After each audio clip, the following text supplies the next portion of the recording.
Tā kā mēs vēl strādājam iekšā, tātad tur vēl situācija var mainīties kaut kās.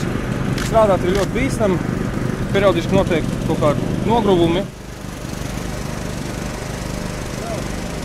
Turpinās šie glābšanās darbi, bet jebkurā gadījumā skaidrs, ka tie turpināsies vēl daudzas stundas. Tikko no drupām tika atbrīvot vēl viena cietušā. Policija no savas puses jau ir ierosinājusi kriminālu procesu par iespējamo būvniecības normatīvu pārkāpumu, kas ir novedis pie smagām sekām un faktiski jau tagad veids izmeklēšanu, veids nopratināšanas. Skats bija patiesi satriecošs.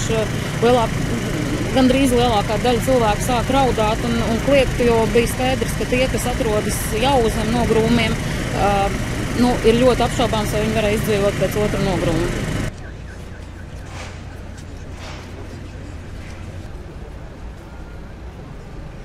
Лопнула труба, которая была над этим высоким зданием.